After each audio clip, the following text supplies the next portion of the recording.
Good morning. Today is the fifth and final Sunday of Lent, and we hear John's Gospel account of the raising of Lazarus. "If you had been here, my brother would not have died," says Martha to Jesus at the death of her brother Lazarus. Already here she recognizes Jesus as the source of life and healing. In spite of the deeply symbolic and spiritual language that this passage contains, we come to the very human experience of people faced with death. Jesus himself is overcome with grief at the death of his close friend. The words indicate the intensity of his feelings. He was deeply troubled, and we are told that Jesus wept. In the story of Lazarus, we have physical death. But on another level, there is that which is deadly within us and holds us back in our relationship with God. We might ask ourselves, do I have a sense of being dead in some areas in my life? What is keeping me held there? Do I have an awareness of what would need to change in my life for me to begin to become fully alive again? Jesus reminds us many times that if we have faith, nothing is impossible. Martha's faith was indomitable. Knowing that the tomb contains the decomposing body of her beloved brother, she can still summon up the words, "Even now I know that God will give you whatever you ask of him."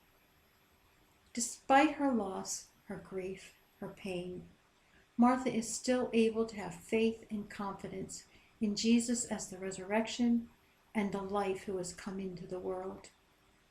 The gospel begs the question of each one of us.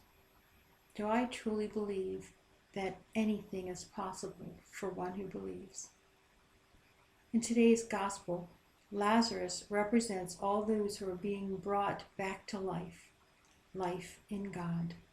He represents especially all those who are brought into new life through baptism, sharing in that very life of God. Baptism, as Paul tells us, is both a dying to one's old self and a rising or an entry into new life. The newly baptized person is a new creation, a new person with a new life. We might not remember our own baptisms, especially those of us who were baptized as infants, but we can do well to reflect on how much we've continued to see that new life that was infused in us at baptism growing today. That is the theme of Paul in the second reading. You are in the Spirit. The Spirit of God dwells in you. The one who raised Christ from the dead will give life. Those who are in the Spirit will want to give their whole selves to the purposes of God, to truth, love, compassion, sharing, justice.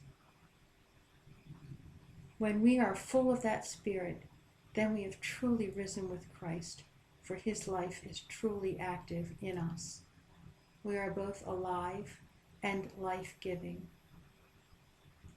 Jesus makes this marvelous and unique statement, "I am the resurrection and the life."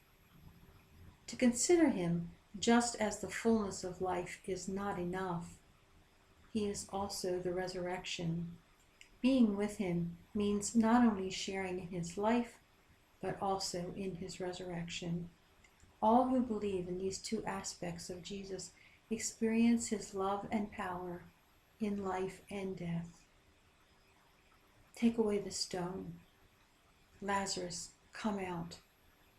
Untie him and let him go. As Jesus did for Lazarus, so Jesus wants to do for us in every aspect of our lives. I hear you asking each one of us the same question, Lord. Do you believe that I am the resurrection and the life? In the long run, nothing is more important than our answer to this. Have a blessed and holy day. Thank you.